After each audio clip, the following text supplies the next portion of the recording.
Всем привет! За 4 года я никогда вам не показывал результаты моих ребят. Да, первый год я показал несколько видео, которые мы записали с ребятами. И то это было с той точки зрения, когда ребята давали вам личные советы о том, как лучше пройти всю операцию, как к ней подготовиться. И давали много полезных советов. Но я никогда не делился результатами, которые я получаю с моими ребятами. И даже на самом деле те, кто на бесплатных консультациях, если вы заметили, когда я разбираю случаи, я все равно закрываю глаза, чтобы, соблюсти, скажем так, вот этот вот конфиденциальный момент. Сегодня давайте я вам покажу результаты, которые мы получаем, что называется, до и после. На самом деле, этот год был для меня очень сложный, потому что много всего произошло, и все сподвигало меня к тому, что нужно все-таки, наконец-таки, приходить к тому формату, который изначально вы всегда и спрашивали. Олег, а можно ли сделать как-то так, чтобы все ты за нас выбрал, все для нас подготовил, и наконец-таки, да, я немножечко об этом уже упоминал в другом видео, сейчас этот формат будет, вам нужно совместить все моменты, это и медицинская часть, и подготовиться, сдать анализы лучше всего, чтобы посмотреть, что у вас происходит. Доктор не должен быть художником, доктор не должен быть портретистом, я портретист, и я привык смотреть на человеческое лицо через объектив камеры и через свои глаза. Недаром у меня вот такие вот глаза, чтобы видеть все вот эти нюансы. Упс. И вот получается, что когда клиент приходит к доктору, доктор начинает на него воздействовать со своей, скажем так, стороны как доктор, и вне зависимости от того, что мы подготавливали с клиентом к тому результату, готовясь, который должен быть, вот это вот мнение доктора порой отодвигает и меняет все, что мы предусматривали. То же самое это может быть и в постоперационном обслуживании, когда клиники или доктор рекомендуют одно. Конечно, я доверяю и, конечно, я уважаю докторов, но у меня есть, что называется, те способности, которых нет у других докторов. Быть и видеть, что происходит в других клиниках, и отслеживать более, так сказать, правильные ситуационные решения именно в постоперационном обслуживании. И вот это постоперационное обслуживание я сейчас тоже буду проводить сам лично в моем вот этом вот пакете под операцией с Олегом Валиным под ключ. Чтобы я и был с вами, мы подготовимся полностью к операции, включая и дизайн, и анализы, и гормоны, и, если нужно, лечение предусмотрим, и постоперационное обслуживание в том числе. Причем некоторые моменты, бывает, даже вот сегодня мне написал парень прямо сейчас в клинике, ему нарисовали линию, и я уже сразу подготовил, скажем так, определенную коррекцию, чтобы на следующий день, когда ему будут делать пересадку волос, уже все было готово. Еще, почему я делаю эти определенные коррекции? Потому что я вижу не одну клинику, я вижу множество клиник, множество голов, и у меня нет вот этого усредненного, как сказать, видения по больнице. У каждой клиники свои удачные передние линии. В зависимости от национальностей, даже не то, что как волосы растут, а каноны красоты. Вот, например, американцы очень любят делать прямые линии, как у афроамериканцев, но для меня это полный кринж. И понятно, там эта мода рано или поздно пройдет, и нужно делать то, чтобы это было красиво всегда. И даже в тех клиниках, которые ориентируются только на европейцев, даже там иногда нужно что-то мне подправлять. Не всегда, но какие-то советы я могу дать именно с той позиции, что я вижу не одну клинику, не две, а множество клиник и докторов, которые работают по всему миру и с разными типами кожи, и с разными волосами, и с разными клиентами, и именно касательно разного дизайна. И я вот просто открою те результаты, которые у меня есть до и после, и мы их рассмотрим. Все пересадки я разделяю на фронтальные линии, загущение, большое облысение и макушка. Ну и логично тогда будет начать именно с фронтальной, с первой категории. Это фронтальная линия, хотя здесь на самом деле случаи комбинированные. Вот это, собственно, Кирилл Маковеев. Здесь я не закрываю его глаза, могу показывать его лицо. Посмотрите, здесь вот то, с чем он пришел. То есть огромная, собственно, первая зона, вторая зона и третья зона. И сразу за первую операцию вот можете увидеть то, как оно получилось. То есть вот то, как оно было. И вот, кстати, приглядитесь. посмотрите, насколько реально большая зона, то есть здесь очень редкие свои волосики остались, очень редкий результат был, и вот то, как уже спустя года, то, что мы получили.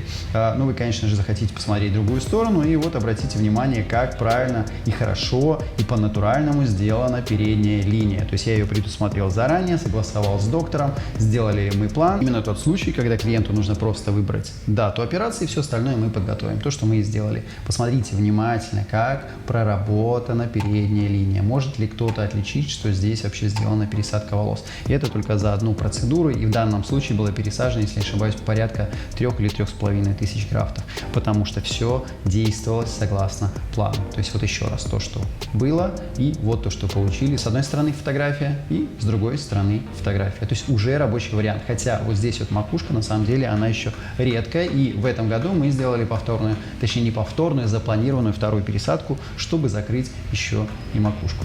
Вот еще раз. Видите то, что было, причем здесь хаотичные тонкие волосы, непонятно куда они направлены. И вот то, что мы получили спустя год. Это то, что я называю правильный результат. Ну, давайте двигаться дальше. Я вам покажу просто рандомно какие-то еще фотографии.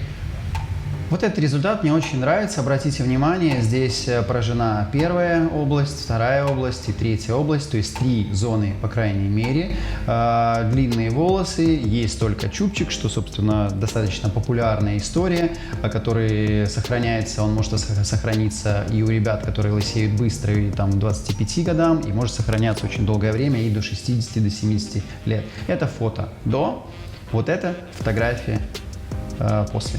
Здесь на самом деле волосы немножко закрывают собой, потому что у них специфический рост, они закрывают саму линию, но обратите внимание, как все правильно, как насколько соблюдены пропорции. Но здесь, к сожалению, не могу показать полностью лицо клиента, но здесь полностью соблюдены пропорции, и никто никогда не скажет, что из вот этого получили вот это. Это тот результат, который я преследую. Здесь одновременно можно сказать, что здесь сочетание 2 категорий: и передняя линия, и загущение. Еще на самом деле даже 3-я категория — это большая аллопеция. Ну, давайте перейдем к другим случаям и посмотрим их. Что у нас здесь есть? Ну, к сожалению, у меня нет, мне не предоставили фотографии по макушке, но по передней линии вот вы можете увидеть.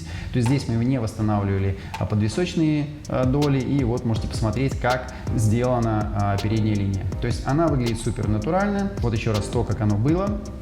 И вот как оно стало. И, кстати говоря, когда я говорю, что каждый вопрос и каждая голова индивидуальная, это не просто так. У каждого свой тип волоса, у каждого свой организм, от которого также зависит даже как реципиентная зона, куда пересаживаются волосы, так и волосы, откуда забираются, и кожа, и восстановление донорского материала. Точно так же нужно подбирать и доктора под определенные задачи. Окей, давайте посмотрим более какой-нибудь результат именно по макушке, если вам интересно, потому что по макушке нужно тоже планировать конкретного доктора, который умеет именно восстанавливать макушку. Это, собственно, ситуация до. И вот это то, что получили после. Да, здесь небольшая, супер большая плотность, но оно покрывает все, как оно и нужно. Но для этой работы понадобилось и не такое большое количество графтов.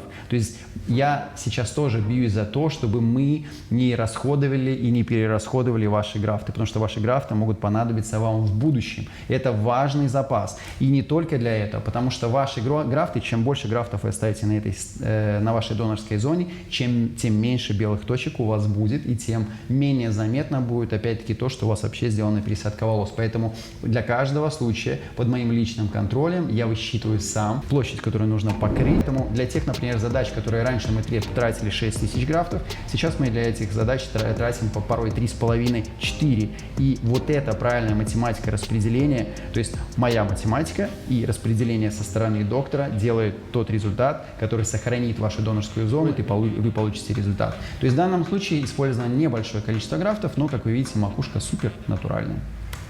Давайте я вам покажу еще одну из работ, тоже макушка, и вот, собственно, вот фотографии до. Здесь я совместил сразу несколько фотографий. Вот зона, куда сделано покрытие, и вот так, то, как оно выглядит. Да, кто-то скажет, вот же оно просвечивается. Оно просвечивается, потому что здесь еще использована вспышка для фотоаппарата. То есть в жизни этого ничего, конечно же, не видно. Вот, собственно, до. Вот процесс и вот фотография после. Да, есть небольшой совсем просвет в зоне темечка, но это не критично. И опять-таки здесь также еще продолжается лечение волоса, поэтому эти волосы мы, вероятно, восстановим. Вот давайте, например, посмотрим какую-то большую площадь загущения. Вот фотография до, то, как оно было. Здесь есть определенные тоже выигрышные волосы, это седые волосы. Частично седые волосы, напомню о том, что они плотнее и, конечно, они дают более плотный результат. И вот посмотрите, здесь сделана одна пересадка волос. Кто-то скажет, да здесь же просвечивается, конечно. То есть для такой огромной зоны, то есть здесь и первая, и вторая, третья, еще и четвертая зона, нужно как минимум 2 пересадки. Но посмотрите, за одну пересадку уже сделан какой результат. То есть спереди все выглядит просто чудесно. Макушка, конечно, просвечивается, но для макушки нужен еще второй сеанс. Второй сеанс, к которому мы, соответственно, придем. Вот фотография. Как вы видите, спереди все хорошо. Здесь вот на макушке еще видны просветы, потому что здесь пока небольшое количество графтов. И все это можно исправить. Вот посмотрите спереди, как до и после. Да, здесь не супер большая густота, но для такого рода ситуации, когда ограниченный донорский материал и хочется все-таки получить прическу, в правильном расчете, правильной калькуляции математики, плюс правильный исполнитель доктор, и вот результат, который можно получить. Кто-то скажет, тут недостаточно. Для первого сеанса здесь выполнено все отлично. Это мы делаем с моим доктором, которым мы знакомы уже очень давно, и сейчас мы, что называется, закрепили наше сотрудничество, и сейчас я готовлю под всех ребят свое техническое задание для доктора, он уже это исполняет. Давайте, наверное, рассмотрим еще какой-нибудь вариант, например, по моментам загущения. Например, вот эта ситуация, как вы видите, первая зона, здесь волосы частично свои есть, их частично можно восстанавливать, лечить. Тоже я напомню, что не каждому нужно лечение, нужно все детализированно разбирать, кому нужно, а кому оно совсем не поможет, потому что некоторые в комментариях, я вижу, пишут, говорят, вот я использую финастерид 7 лет, а он мне не помогает. Нельзя просто так использовать финастерид 7 лет, тем более, если вы считаете, что он вам не помогает. Только после того, как полностью будет разобрана ситуация, сданы все анализы, будет понимание, что можно восстанавливать и для чего используется финастерид. И чтобы не томить, что называется, вот до, вот после. Да, здесь вопрос не про переднюю линию, потому что передняя линия, по сути, она здесь своя присутствует. Тут именно про загущение. И вот посмотрите, есть ли какая-то разница вообще у человека, была как будто пересадка или нет. Здесь выполнено все отлично. Вот до, вот еще раз после. Это вопрос загущения. По загущению абсолютно другие доктора. Некоторые ребята делают первую пересадку в одной клинике, идут вторую делать пересадку в ту же клинику. Это неправильная методика, потому что если я отправляю кого-то в одну клинику, значит определенная задача, первая задача, если это этапное планирование, этапная пересадка, она должна быть выполнена этим доктором. По загущению работают абсолютно другие доктора. И иногда бывает, что тот же доктор может сделать загущение тоже хорошо, но чаще всего как раз-таки вторая задача по загущению, она направляется к другому доктору, который именно очень хорошо работает по загущению. Кто-то распределение, кто-то загущение, кто-то работает очень хорошо с макушкой. Абсолютно другие доктора работают с лицевыми пересадками, я имею в виду пересадки на лицо, это борода, восстановление бровей и ресниц, это абсолютно другие доктора, и макушка. То есть вот эти вот случаи, и если я не назвал передней линии, конечно же. То есть это разные доктора, разные задачи, с которыми нужно справляться, и разные подходы. Вот просто некоторые работы, которые, вам хочется показать. Давайте я еще просто какой-нибудь рандомный напоследок фотографию покажу вам до и после, и я сделаю отдельно, если вам этот формат зайдет, я вам сделаю отдельное видео, покажу еще больше работ до и после. И помните о том, что в моем инстаграме сейчас я выкладываю как раз таки фотографии до и после, поэтому welcome. Вот смотрите, еще одна работа, около 47 лет, скажем так, возрастные залысины, и ничего критичного нет. И вот восстановление тех волос, которые, собственно, вот здесь я сделал вырезку из видео, потому что у меня есть видео по этому клиенту, но я не хочу показывать его глаза, я сделал вырезку, и вот посмотрите, вот были было, вот стало. Супер натуральная передняя линия вот вблизи. То есть это те работы, которые в мире стоят от 20 тысяч евро. Моя задача найти тех докторов, которые это сделают дешевле и получить очень похожий на вот эту ювелирную работу. Те клиенты, которые готовы платить и 60, и 80 тысяч евро, у меня для вас также есть доктора, которые работают со звездами, с политиками, которые работают и делают именно такие результаты, которые неотличимы. Никто вас в толпе, что называется, не рассмотрит, что у вас сделана пересадка волос. Это моя задача. Вот, собственно, и разница, да, и вот есть клиники, которые делают более 3, 4, 5 операций в день, которые я называю фастфуд или конвейерный. Там вы видите, человек идет, и вы сразу видите, что у него сделана пересадка волос. Привет, географ, ГГМед, как-то и Макс, и сколько еще названий будет, я не знаю. Но это просто пример. Промед, там, не знаю, Джиник, Серчан Айджин, то есть все вот эти вот фабрики, где делаются более 4 операций, когда вы не знаете, кто конкретно делает. Вы всех таких клиентов увидите на улице, вот они идут, и вы увидите вот эту вот пересадку. Те доктора, которые просят большие суммы денег, за что они просят? Именно за то, чтобы ваша передняя линия не была видна, не была неотличима. И вот здесь вот на фотографии вот эта работа, она стоит около $3000. То есть не 60, не 80 тысяч евро, а $3000. Смотрите, какое восстановление передней линии, и человек, конечно, абсолютно меняется. То есть вот то, как он выглядит сейчас. Вот эта работа, такого рода работы мы получаем, и это то, что я преследую, чтобы у вас была вот такая передняя линия, а не как, я не знаю, там, у каждого таксиста в таксопарке, да, которые вот идут там, я не знаю, и до сих пор же пишут и говорят: Олег, а что, в Промеде что-нибудь изменилось?